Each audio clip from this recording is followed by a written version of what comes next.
I've learned one thing from parenting. It's like you put your oxygen mask on first before you help your children around you. And to me, that was like resonated so much about what divorce coaching is, because it's kind of taking that step back and assessing the situation as you go through it.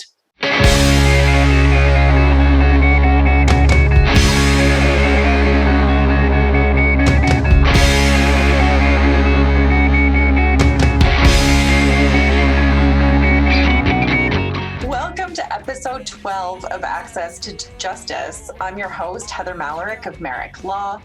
My co-host is Evan Clark of Kahane Law. We're joined today by our regular, very special guest, Kim McDonald of McDonald Advisory.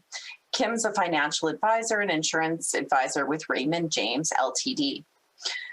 We're a Canadian podcast with a mission to educate Canadians about the law. We interview experts in law, mental health, and finance, focusing on topics that create the greatest barriers of entry into the justice system. You can find us on YouTube, on our A2J podcast channel, and online at a2jpodcast.com.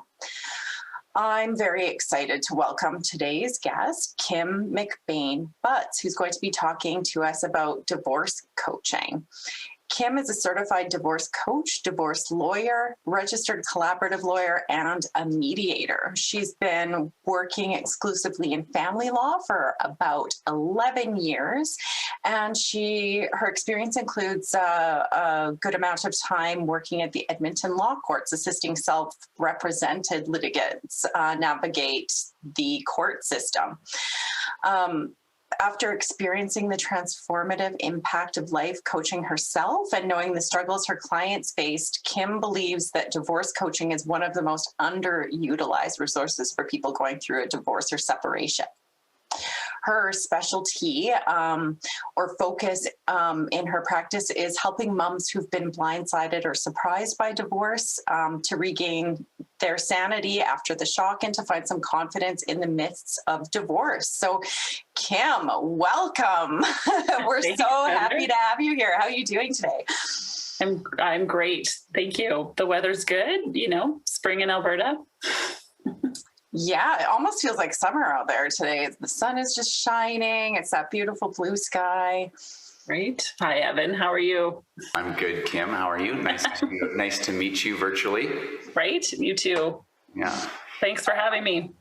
You were just telling us about a new addition to your family. Yes, a new dog, new to us. I don't know if that makes her like a secondhand dog or what, but yeah, we adopted a 4-year-old dog just yesterday. So I'm hoping thank you. I'm hoping she's quiet and well behaved for this. Well, maybe she'll make a guest appearance. That'd be nice. Right. So divorce coaching, Kim. This is exciting. I've known you only in the collaborative law space, and Heather had mentioned earlier that you are in this different area of divorce, and we're totally excited to have you on this program today. And I think a lot of people are looking for this guide on their journey. What's a divorce coach? What's a divorce coach? Yeah, this is why so many people, I think, have not heard of a divorce coach. And it certainly isn't the first professional that people think of when they're separating. Usually it's like first call to the lawyers, maybe therapists, right? And there's this sort of lesser known area of divorce coaching. But what is it? So, it is basically a process that is very goal oriented. So what I mean by that is they separate from their spouses, they call their lawyers, they show up in their lawyer's office, and they've spent zero time or very limited time thinking about what this looks like long-term for them and where they want to end up at the end of this, right? So the divorce coach basically is the person who's kind of like a guide who can help them be future focused and sort of look at their interests. What do they want out of this? How do they want to look back on this process and figure out how to help them get there, help them self-discover it, really. So it's kind of like bringing a huge amount of awareness rather than being in the midst of the emotional roller coaster of the breakup, getting thrown into the legalese, not really taking a step back to examine that. I often, actually, I was looking back at a few things today and in preparation for this podcast, and I came across a quote from, I don't know if anyone's a fan of Schitt's Creek, but Yeah. so I had written down a quote from Moira Rose that was, of course it's Moira Rose, but it was like something along the lines of like, you have to put if I've learned one thing from parenting, it's like you put your oxygen mask on first before you help your children around you. And to me, that was like resonated so much about what divorce coaching is, because it's kind of taking that step back and assessing the situation as you go through it. Yeah. So, and you're a lawyer. Yes. Yeah. And a divorce coach. Yeah. When you're divorce coaching somebody, is that like totally separate from, like, you're not providing legal services, you're just providing coaching services? Yes. So I either do one, well, if you're a client of mine, you are either a law client or you're a divorce coaching client. Now, the reality is I use skills from divorce coaching with my law clients all the time, but you're one or the other. Yeah. Okay. Because the lawyer's role is to give advice, right? Like the lawyer's role is very much advocate, advice. Here's what you could do. Here's what you should do. Here are your options. Somebody's telling you what your options are and what the pros and cons might be. Whereas the divorce coach is helping you discover what you want and what your needs are, what your goals are for the process. And it might be something that's well beyond the scope of what a lawyer is trained to help you figure out. Kim, for our listeners, can you maybe give us an example or two of like what people might be working with you on that would be different from what they might be working with their lawyer on? Like an example of a goal. Yeah. So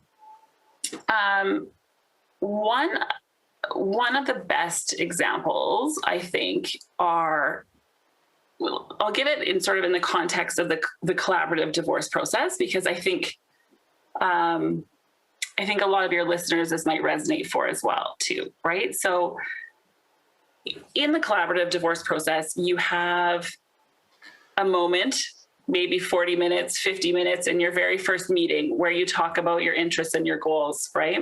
Uh-huh. And a lot of people say, well, like, you know, I clearly think we should both have a good co-parenting relationship because it's clearly in the best interest of our kids, right? Uh-huh. So a divorce coach will help unpack that a little bit, right? Like, what does that actually mean to you? What does that look like? How do you communicate with your ex? Like, what do you talk about, right? Do you talk about it through email? Do you talk about it in writing?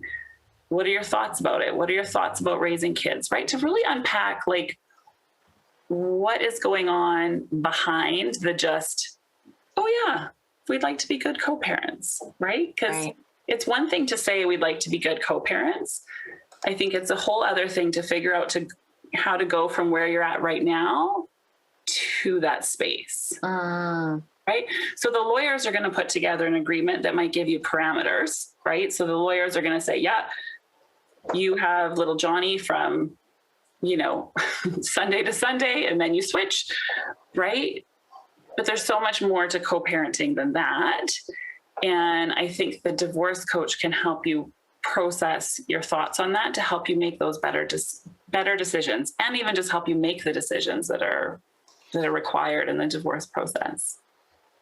Okay, so breaking down some of that stuff, and then I guess figuring out how to get there, and probably putting up some signposts for how you know if you've gotten there, or if you've achieved good co-parenting.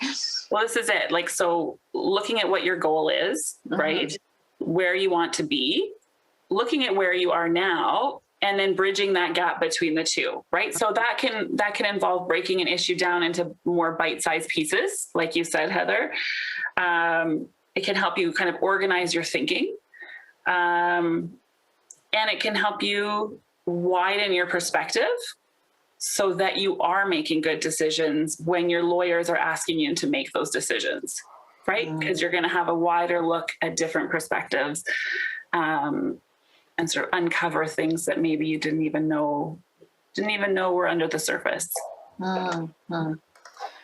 Okay, so I guess we've asked you what's the difference between what you would do and what a lawyer would do. Yeah. So what's the difference between how you might be helping a person through a divorce versus, say, their psychologist or a counselor? Or a therapist, yeah. So the divorce coaching is totally forward thinking, right? That's the biggest difference, I would say, is that a therapist might assist you with like traumas from your past, right?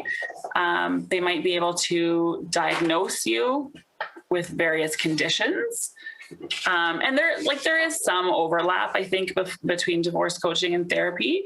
But therapy is often like crisis intervention,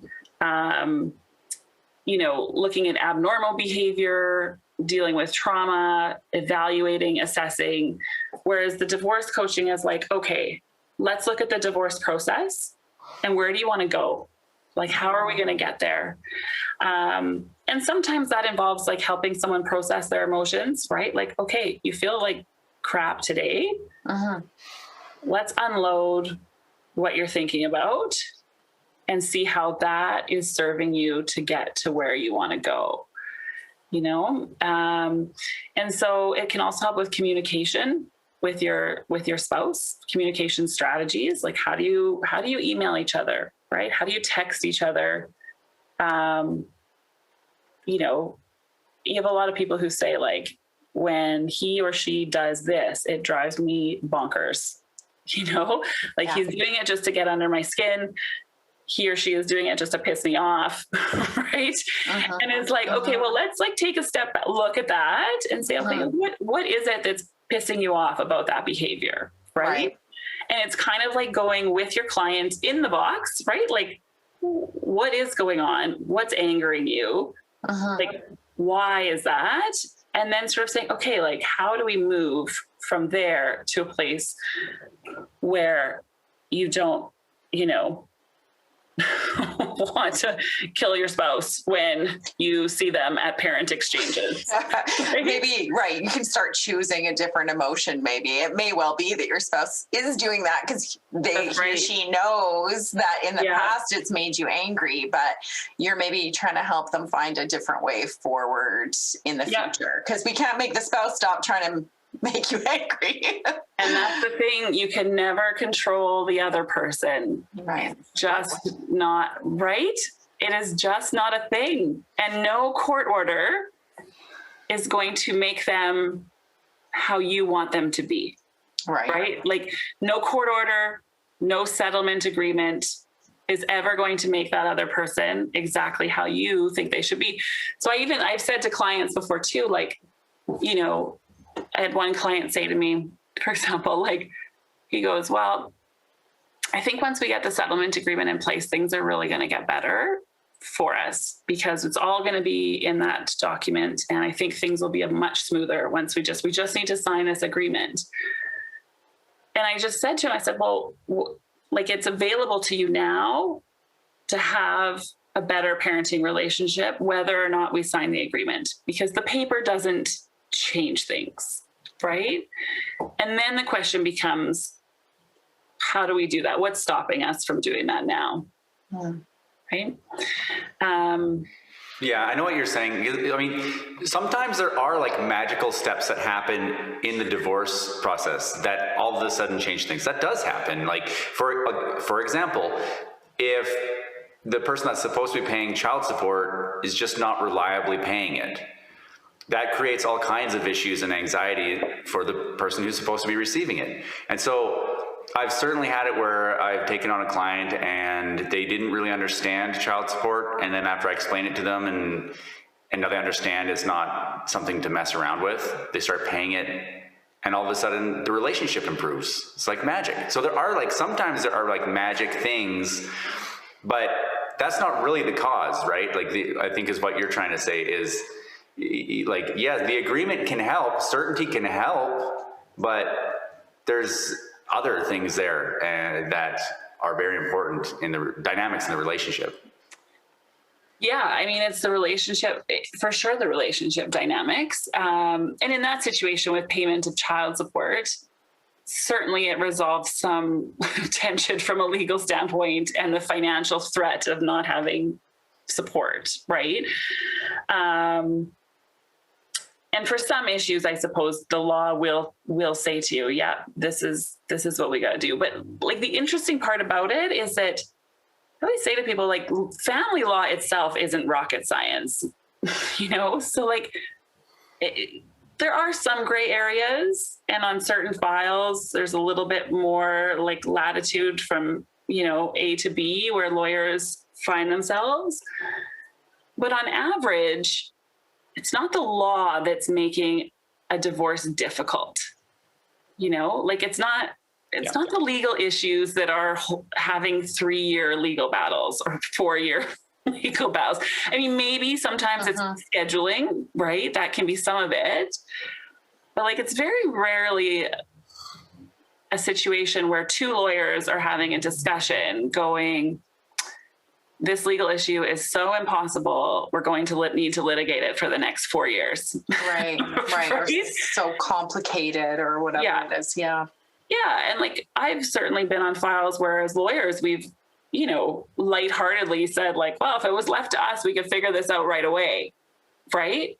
But like, the reality is there's much more that goes into the decision making. And often there's stuff going on behind the scenes that you don't even want to pay your lawyer's hourly rate to try to figure out, help you move through and get the process moving faster. Because let's face it, most people can't afford protracted litigation, right? Like long legal battles where they feel like they spend every penny, you know? Yeah. So I guess most people that go through a divorce or separation are probably only going to do it once or twice in their lives.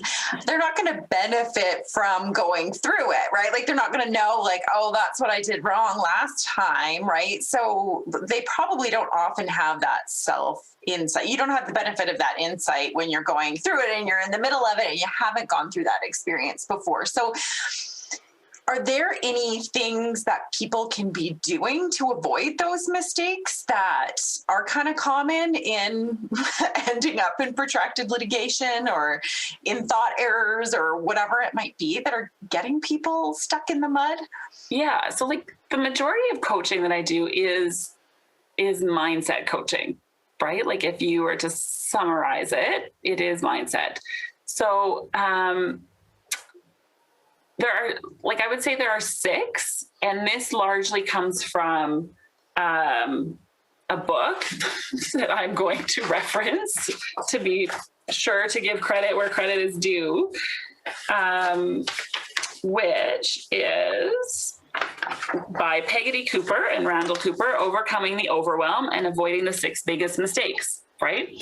And so what's interesting about these 6 biggest mistakes that I would say people make is they're very umbrella mindset mistakes, but it can crop up in all kinds of areas.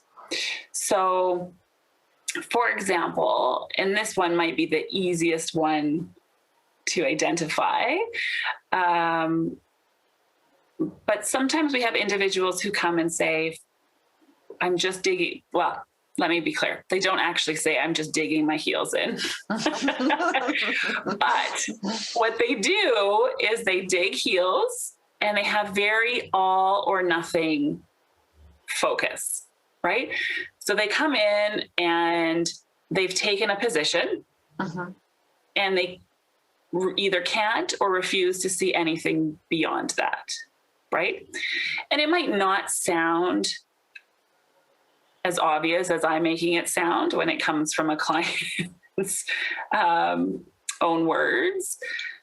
But sometimes you'll hear people say things like, well, it's the principle of it, right? Or it just has to be this way, things like that. And you kind of go, okay, wait a second, like what's going on here, right? And somebody is sticking to a position and not looking around to see what other options might be available. And so the problem with principle is that it's very expensive when you're in law, right? Right. And I don't as lawyers, I feel like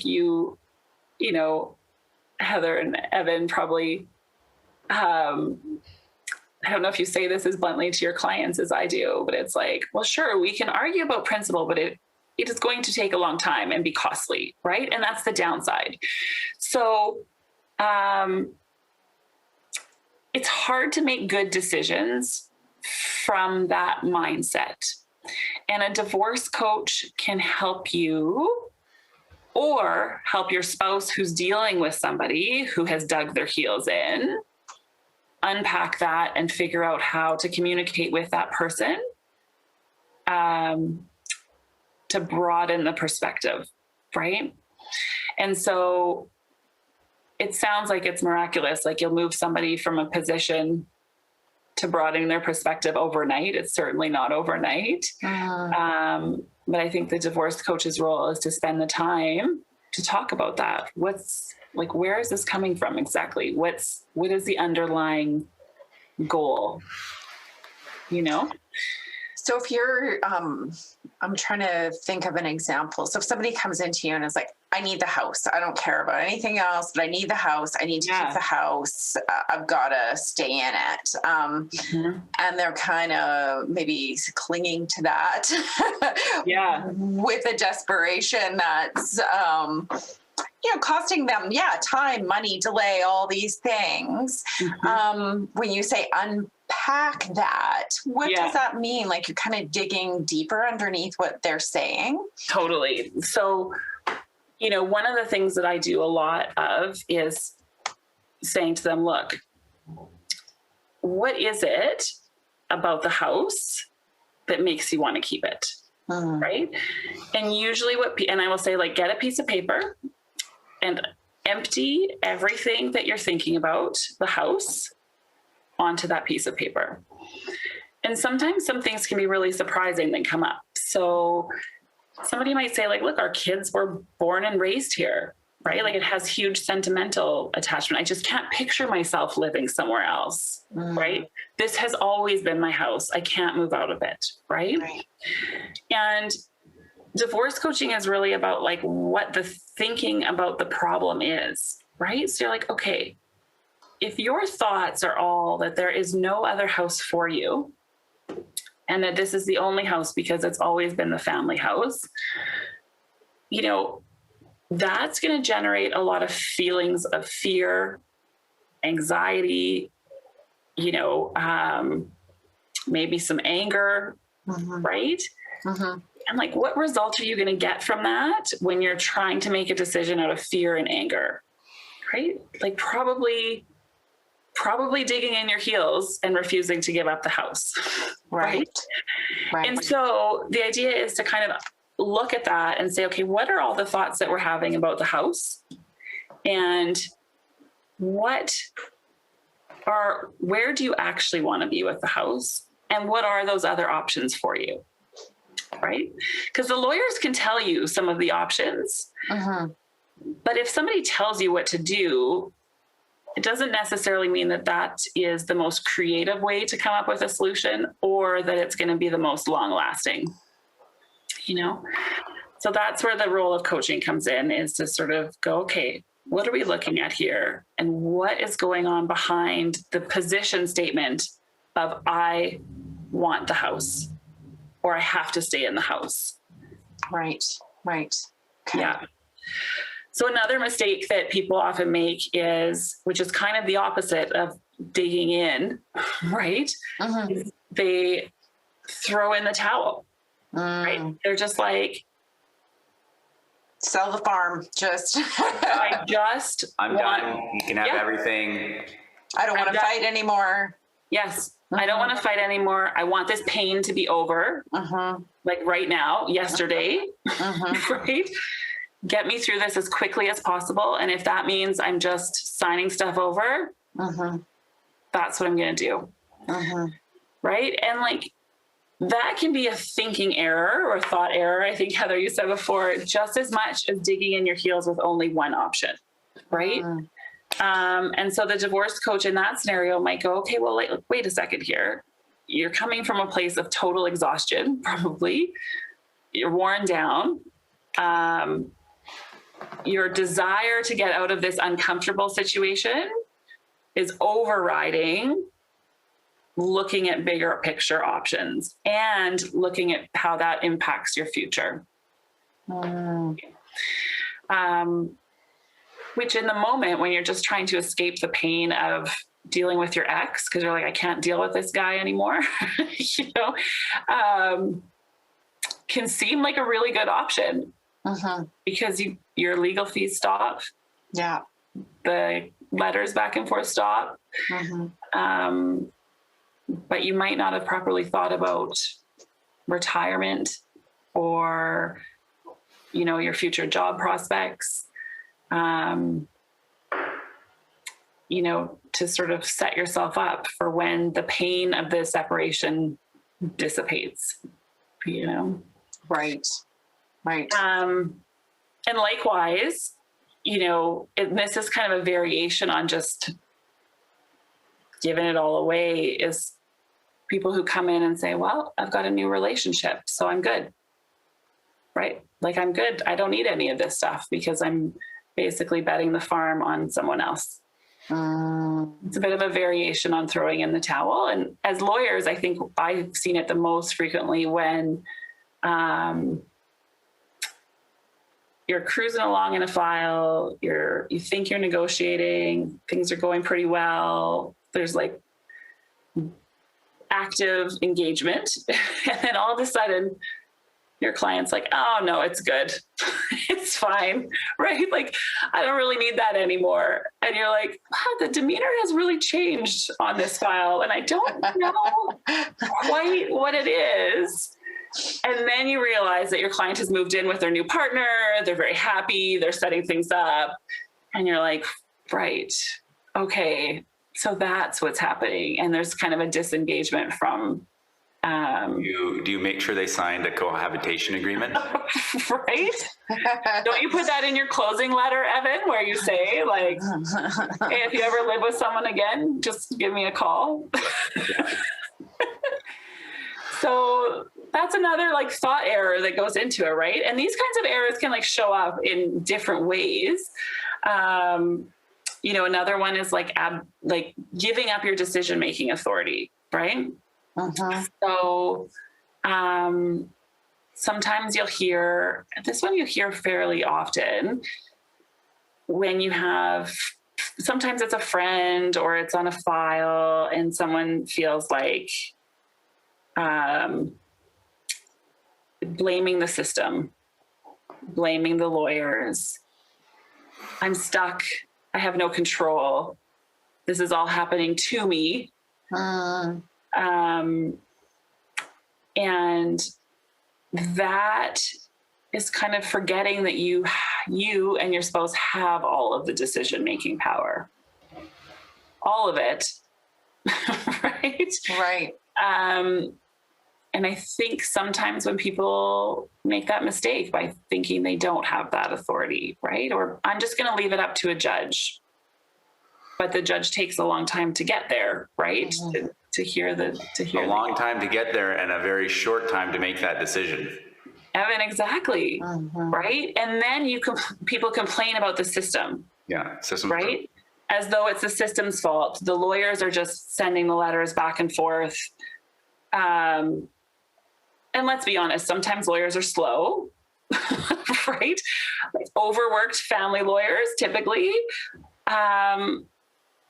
But not realizing how much control you have over the process can be really, I think, detrimental to how long you spend in the system, the legal system. I have a number of questions. Yeah, okay. I have more mistakes that people make. So between the two of us, I could go on and on. So number one is, Yeah. What kind of training have you done for this? Because Yeah. I didn't learn this stuff in law school. No, exactly. Right. So I've taken a divorce coaching certification. So there is a group, my specific certification is from a group out of Florida. And they are recognized by the International Coaching Federation, which is basically the closest governing body that the coaches have that regulates the profession. So I am not a therapist, a counselor, a psychologist. Divorce coaching, its own sort of profession. Yeah. And so there's all kinds of certifications that people can take, right? And the reason why I ended up taking divorce coaching was because I got some coaching for myself, actually. And then I was like, wait a second, this would be wildly useful for 90% of my clients. And so that's what led me there. Yeah. I think actually both Kims and I met at collaborative training, and Kim McBain Butz, she also got me onto coaching, and it is like, the power of coaching has actually kind of blown my mind. And I mean, I'll be open about having, like, I've been to psychology, to counseling, to that kind of stuff. And it's very helpful. It has a role. I have a degree in psychology. But I think that distinction of forward thinking versus trying to work with the past is like, it's kind of mind blowing, and it can really be life changing. And to have someone to help you to look from at your situation from the outside, it really can be transformative. Yeah.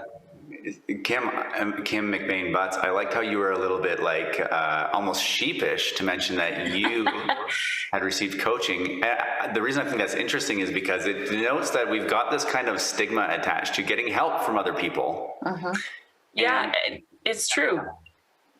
And I think that is, to the extent that might prevent somebody from getting help from somebody else, whether that's a counselor, psychologist, or life coach, or business coach, or divorce coach, I think that is too bad and a little ridiculous because, like you were saying, like Heather, about like,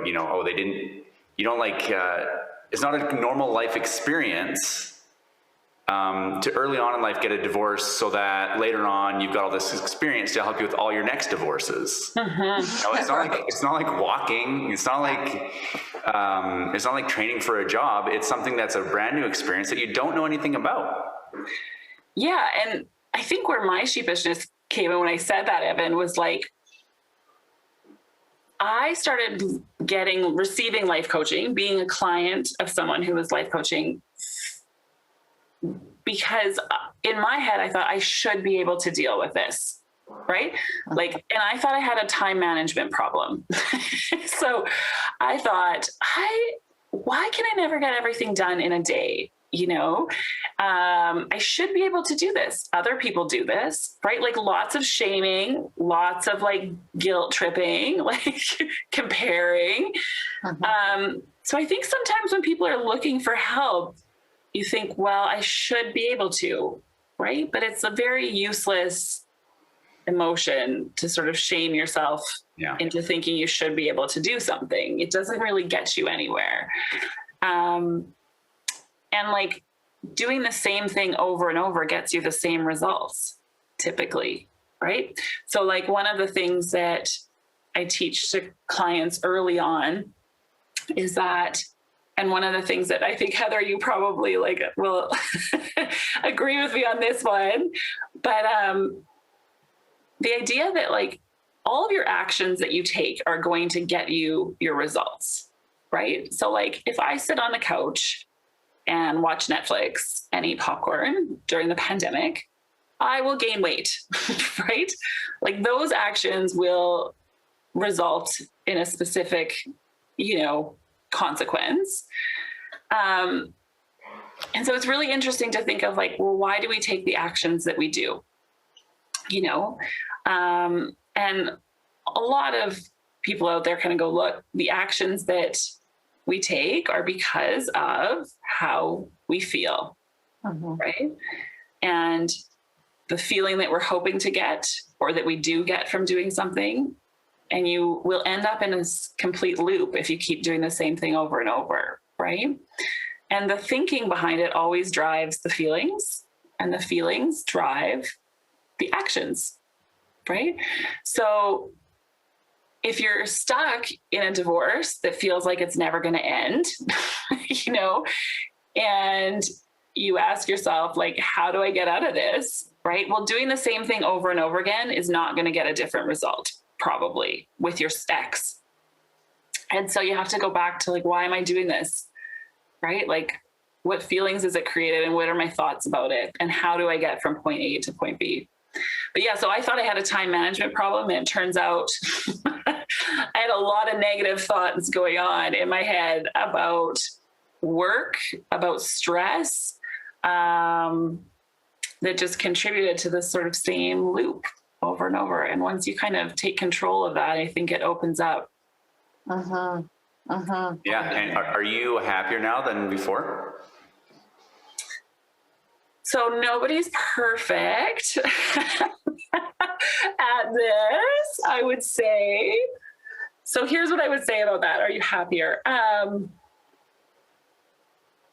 So my favorite life coach is Brooke Castillo, and she is on the same realm, I would say, as like Tony Robbins, right? Like the self-help gurus out there.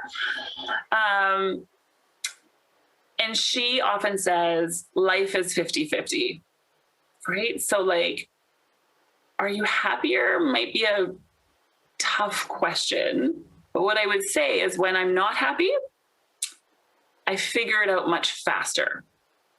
So if I'm like, man, like I'm feeling like anxious today or whatever, I have a bit of a process that's much faster to identify why I'm feeling like that, what it feels like in my body, what result I'm getting from it.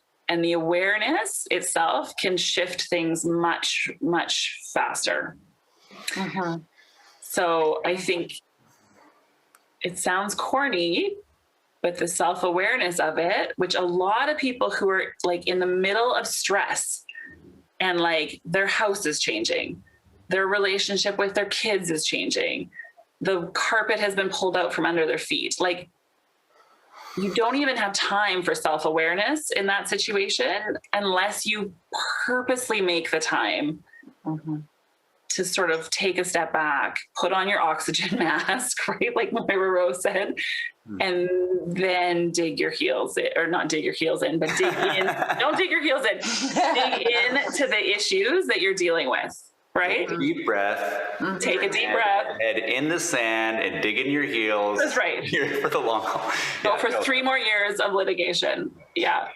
Thank you. So anyway, no, I'm not happier, but I think when I'm not happy, I can move through it much, much more quickly. Yeah.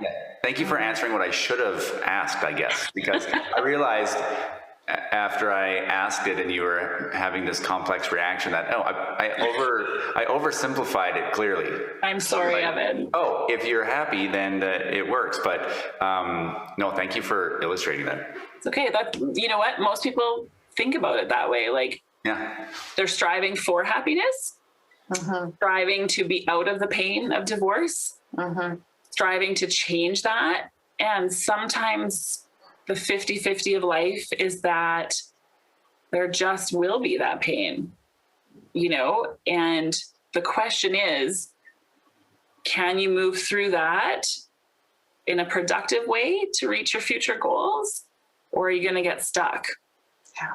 And it's totally normal to get stuck. Like, you should not beat yourself up. Like I was saying about time management, you saying to yourself, I should be able to do this, or I shouldn't feel bad about this, or I shouldn't be in bed and I can't get up today is like not helpful, right?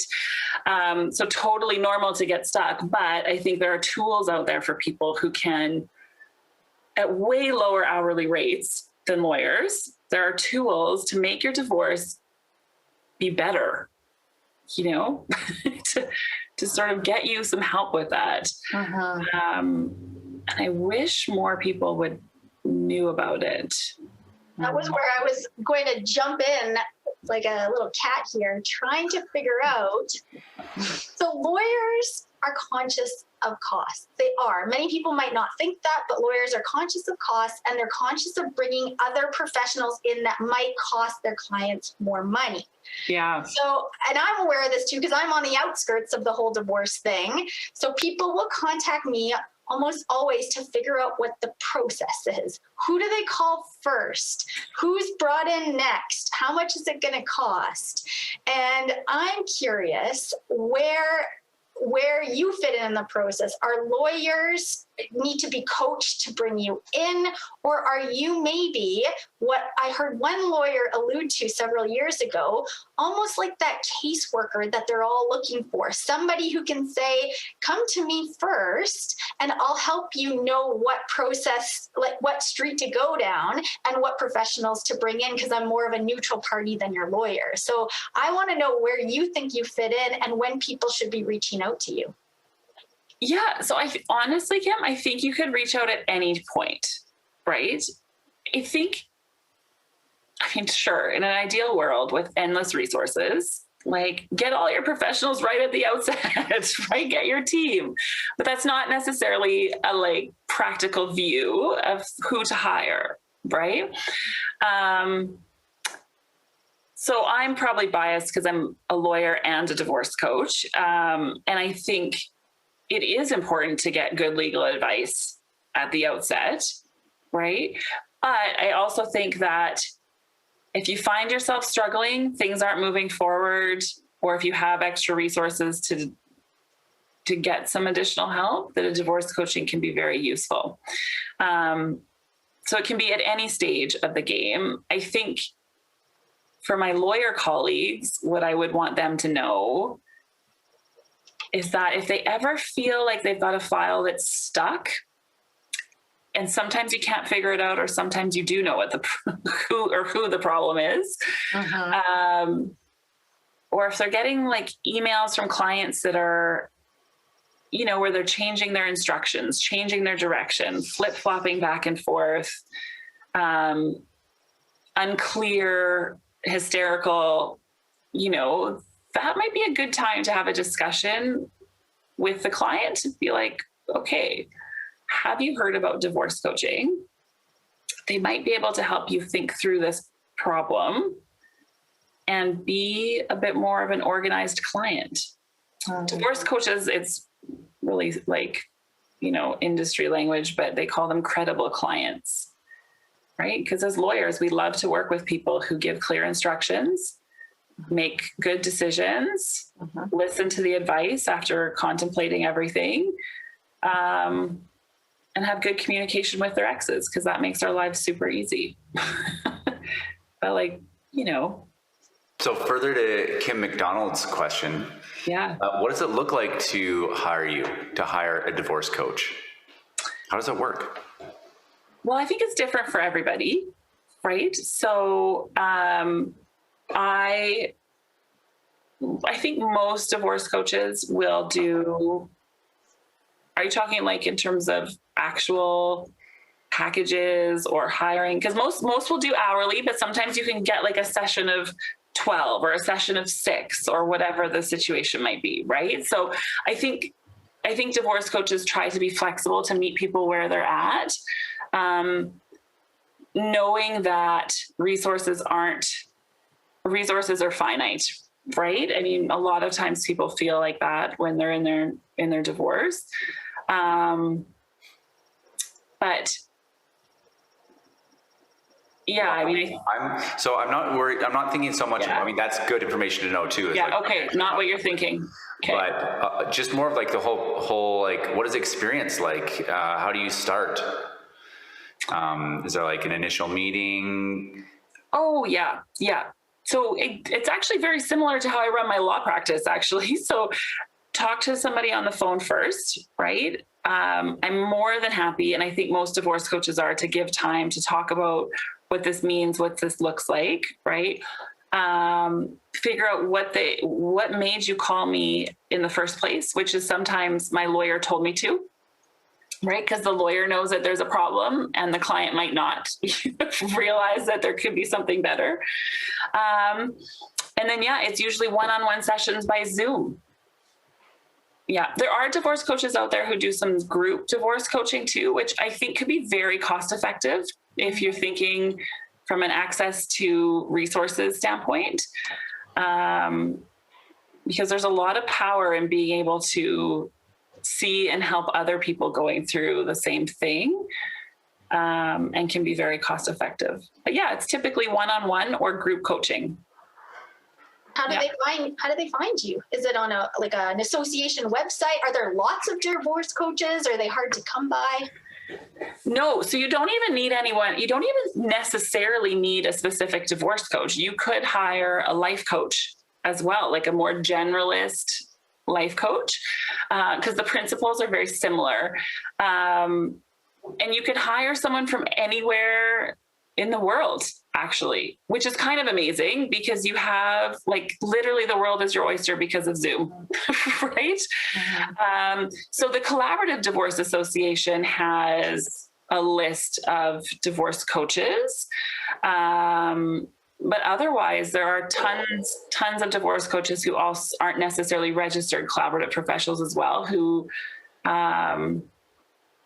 would be very useful in many different situations. Yeah. So we've talked about some mistakes, but I feel like we've missed some big mistakes. We missed them? No, I don't know. You know. Oh, I thought maybe you had like mistakes from your experience, Evan. No, I mean, so you gave us a little primer beforehand, and one of your questions that are mentioned here is, what are some of the biggest mistakes?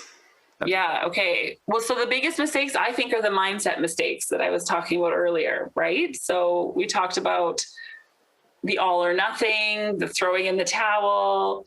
The other one that I see crop up, there are probably two more that we missed, is wanting certainty out of the process, right? Mm-hmm.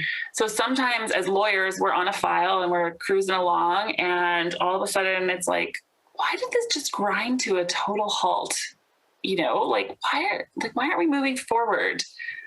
And sometimes it's because one of the clients is experiencing like stress, overwhelm, worried about the future, can't make the decision, doesn't know what that looks like, and just like can't see their way forward. And from the lawyer's standpoint, it just looks like no action. I just haven't heard from my client for a long time, you know?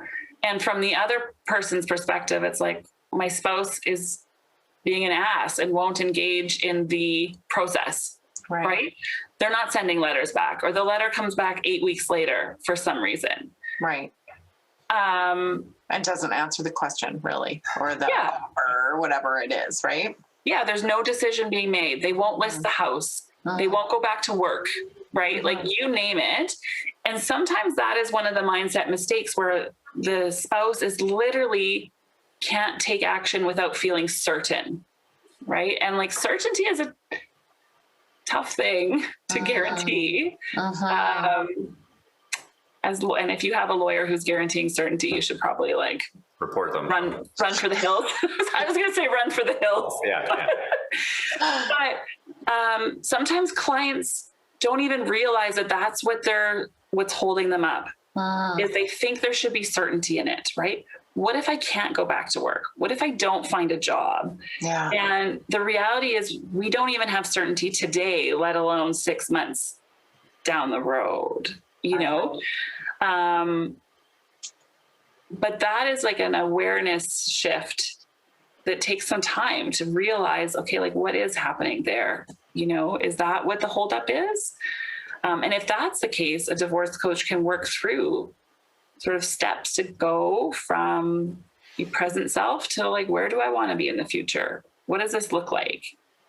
To help move that decision-making process forward. I actually had it crop up recently in a situation where my client was looking for a lawyer, like to choose a lawyer, a divorce lawyer.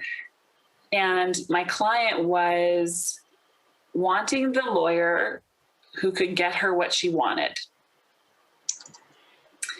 And so at first you just think, oh yeah, okay, this is unreasonable. And as lawyers, you're like, oh, like watch out for that client, right?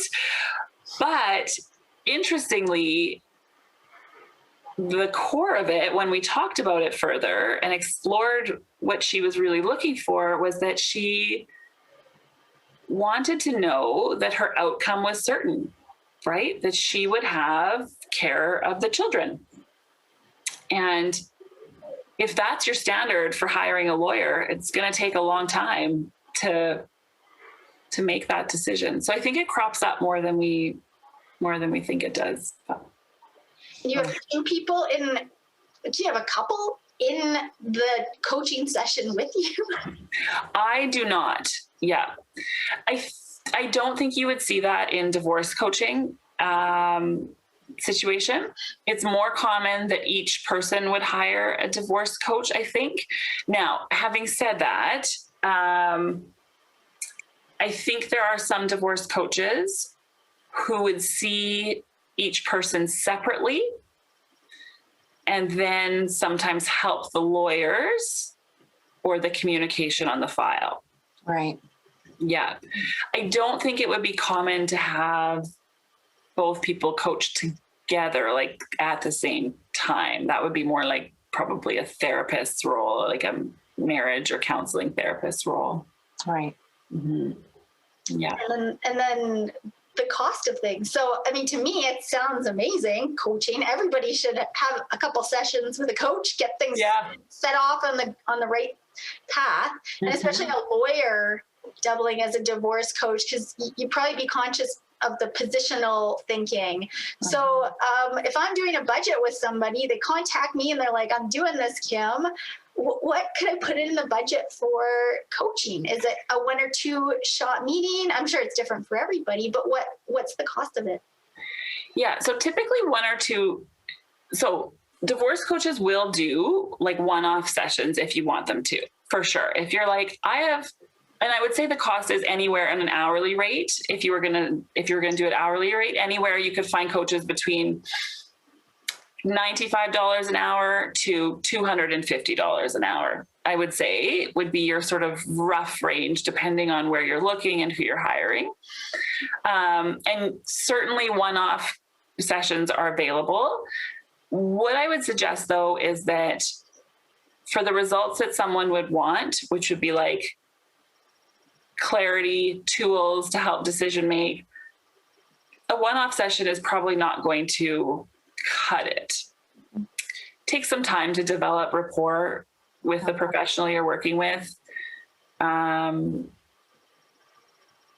I think a one-off session is probably not enough, but still better than nothing. So, 1 or 2 sessions might be good if you have a very specific issue that you're trying to unravel. But I think typically people can benefit from a longer term coach during their divorce. Yeah. But if your reality is that you've got a budget that you're working with, being upfront about the budget with legal fees, with divorce coaches, therapists, financial neutrals, is always good. So the professionals know, like, this is what we're working with and where should we allocate the resources. Mm-hmm. Right? So why are you doing this? Yeah. I mean, you did mention like, okay, you saw the value that something like this can bring to your legal clients, but that doesn't answer the question, I don't think. Why are you doing it? Yeah. So one, the part about family law that I like, there are some parts that I don't like, but the part that I like the most is actually the people aspect of it, which is not every family lawyer's jam, right? So I could talk forever with my clients about what's going on, how things are going, right? But the reality is your client doesn't want to pay you your hourly rate to chat about their feelings, their goals. That's not why they're there. So like, I'm doing divorce coaching because I really enjoy it. And I honestly feel like it is so valuable to have a tiny shred of self-awareness in the divorce process. I think you could reduce your legal fees in certain areas significantly if you took the time to take care of yourself and to have that sort of broadening of perspectives.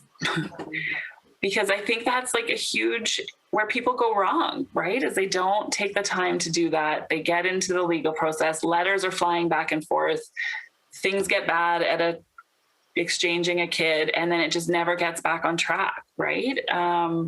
So I do it because I have seen over and over and over again how bad it can be if you don't take some time to reflect. Nice. That's the answer I was looking for, because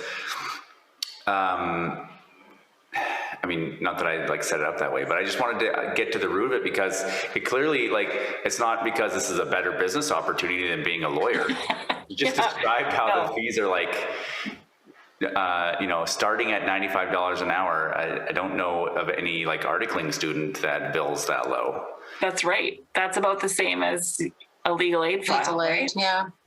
Yeah. No, it's not well, I shouldn't say it's not lucrative. It's not currently lucrative.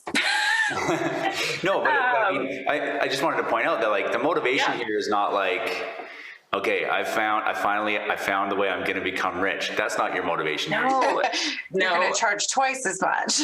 No, the motivation is like really like, honestly, and the more you know about coaching and the things people that are driving them to make their decisions, the more it's like a neon sign when you're talking to them as your lawyer, and you're like, oh my gosh, like this is all happening and you need a coach, right? But when I'm your lawyer, I'm not your coach. I try my best, but that's not what they pay you for, right? And so it just becomes so obvious that this is like such a good area to reduce the length and time of your litigation, to help you bounce back after divorce, to improve your relationships with your kids, maybe your in-laws, maybe your spouse, if you want to co-parent in a productive way. That I just see the value in it so wholeheartedly. So that's why I'm doing it. That's great. We need people like you doing things like that for those kinds of reasons. I mean, it's very common to see people that are going through a divorce, especially with children, where they obviously don't like the other person. Of course, they're getting a divorce, and don't want to have a relationship of any kind with the person, but there's children. And so it can take them a while to figure out that you cannot totally sabotage the relationship with the other parent, because you have to have an ongoing relationship until those children are adults and beyond. Yeah. And I think as lawyers, we say that to people a lot, or at least I do, like, hey, this is going to be someone that you're going to be going to the same, your grandkids are going to have birthday parties that your kids might want you both to attend at, and time heals a lot of things. Let's be honest. Like by the time your kids are 30 and having their own children, maybe the passage of time has made things better. But like, if there was a way to shorten that time from like really hurt and being really angry to being in a place where you can be in the same room, to celebrate birthdays, to watch soccer, to have a conversation with your ex's new spouse, like wouldn't you want to do that, to like get there faster? Yeah, Right. to be in a place where you can do that and you're happy about it. Yeah. Yep. And I think divorce coaching can be very helpful that way. And not just because it helps you think about maybe your relationships differently, but also because I think it can shorten the actual divorce process, which will help get that piece of the puzzle behind you so that you can move forward with other things. Yeah. Hey, McDonald, do you have any other questions that you've been hiding over there? Had a list, and you and Heather were doing so good. I was just quite happy to kick back here. I mean, I'm always obsessed with the money and the cost of things, and we got that out. And then also, my second obsession is process. How do people know what to do? Like, nobody knows what to do when they're thinking about divorce, or they get surprised with a divorce, and they sit there thinking, well, who do I call first? Is it my best friend? Is it a lawyer? How do I find a lawyer? I don't think people think about divorce coaches as maybe a first call, but the more I hear you talk, Kim, the more I think that maybe that is a very valuable first call. And people need to very much consider you or any other divorce coach, but you especially, because you're awesome, as somebody who can help them, right? And people are looking for help. So, well, yeah. And like, it's really interesting because I think that's what most people do. They talk to their best friend who's been divorced as their first stop, and their best friend gives them a whole lot of advice and the best friend knows what fill in the blank swear word the spouse is, and so it's very difficult to have someone objective or have objective information from the best friend. And then they call a lawyer. I think those are the two people they call first. And as a lawyer, I mean, how much do I love the clients who would show up and be like, I've put some serious thought into this, I've hired a divorce coach and I'm ready to make decisions. It's like, as lawyers, we'd be like, oh my God, this is the best client that I could have possibly had. Right. Yeah. And I think it would probably make it easier to find a lawyer who will take your file if you show up super calmly, confidently, and ready to sort of get to the business of divorce, which is really what the lawyers and I think the financial professionals like excel at, right? It's like the business end. Yeah. And man, you'd have your pick of lawyers if you had those kinds of phone calls with them. Heather would even take you. Right.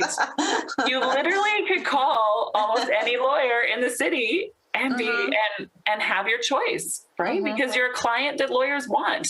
So, yeah. Speaking of Heather, what do you got squirreled away there? You got any questions that we haven't gotten to? I guess it's more like of a thought, just sort of as a lawyer. I think what you've really driven home for me, Kim, and if there's other lawyers that are listening, is like, there is that thing of like, when you said people sometimes are abdicating their decision making, I find sometimes people are trying to abdicate it to me, and they're saying like, well, you just decide what's best, or which one is the best one for me. And often that's a really tough question that has no answer in law. It has an answer in them as a person and their values and their interests and their needs, which, I mean, as a collaborative lawyer, I have some of those skills in that training, but I think a coach could really get right in there and bridge that gap, because lots of times deciding between keeping the house and selling the house, I'm like, well, these are your two legal options. Legally, they're roughly equal. But there's so many other things involved in that decision. And I can really see where that would be super helpful for someone like you to help with that conversation and help them work through and make sure that they've got that security and they feel good about that decision that they're making. Yeah. Other than like me emailing them and being like, well, I don't know, like, do you have anyone trusted that you can discuss this decision with? Yeah. Or me trying to help them out or coach them a little bit, but I'm not as skilled or as trained as you are. So, well, and it's funny because as lawyers, you're often like, well, here are the legal pros and cons, right? And like, for decision making generally, you gotta like your reasons for the decision that you're making. Right. Right. And reasons aren't necessarily pros and cons either. I mean, they might overlap, but they might be different. Yeah. Right. Yeah, exactly. Well, and there's so many non-legal consequences to legal decisions that we make. And yeah, as lawyers, we can flag some of those, but, again, like, okay, like I picked some things up from my life experience and from my experience with my clients as a lawyer, but I'm not a trained psychologist or a coach. So I can only help you so much down that road. What my knowledge is about, that I've taken training about, is the law. Mm-hmm. I can help you with that. That's where lawyers can really, that's where our area of specialty is the law. And there's so much more, especially in family law. There's so much more tied up in there. So to expect like a lawyer is going to solve your problems is... Yeah, and your lawyer is not going to ask you things like, okay, if you're looking at these options, which option would make you, or which decision would make you the proudest? Which decision would make you, or would be the most cost effective? Which decision is the scariest and why? Right? Like that's the stuff that you're never going to get an email from your lawyer like that. Right? Or like which decision is, like makes you feel the best, or the worst, or, any of those, like there's all different sort of lenses that you can even look at decision making, and the lawyers just give you one of those, which is really truly like the legal consequences. And so I think the divorce coach can help you uncover all those different lenses that you might make decisions, or that you might face in the divorce process. And so, Kim McBain Butz, is there anything that we have not talked about that you've been dying to share that we just haven't gotten around to yet? Well, I think I feel like we've covered it. I feel like I've rambled a lot for you guys. I'm passionate about this topic, so sometimes it comes out a little bit much. No, you've talked a lot, but you have not, what I would say, rambled. That's good. Because I could you could give me like a full 3-day seminar and I could go crazy. But yeah, I found like I didn't know anything about divorce coaches before this, and I feel like I've learned a lot over this time. So I think it's been great. It's been great to have you on. Thanks for having me. Well, that wraps up another episode of Access to Justice. Heather Mallory, do you have anything to add? Nope, I don't have any parting words of wisdom today. All right. Well, thanks again for joining us, and we look forward to hearing from you next time. Just remember, if there's any questions that you have for us, email them. Kim McDonald, what's the email address they can send? No, you put me on the hook. I don't remember. I've got it. Access to the number 2 justicepodcast@gmail.com. See, I knew you had it, Heather. It's on the website. I'm on it. It's on the web. It's definitely on the website. I'm slow on the uptake today. I'm now realizing you were trying to cue me to provide that email address. All right. That's it. Thank you, guys. Thanks so much. Any information in this video is general information only and is not, nor is it intended to be, legal advice. Watching this video does not create a lawyer-client relationship. You should always seek the advice of a lawyer or other qualified professional for advice regarding your individual situation. While we take care to ensure that the information contained in this video is accurate and up to date, we make no warranties or representations as to the suitability, completeness, or accuracy of the information contained in this video. Any reliance you place on the information is at your own risk.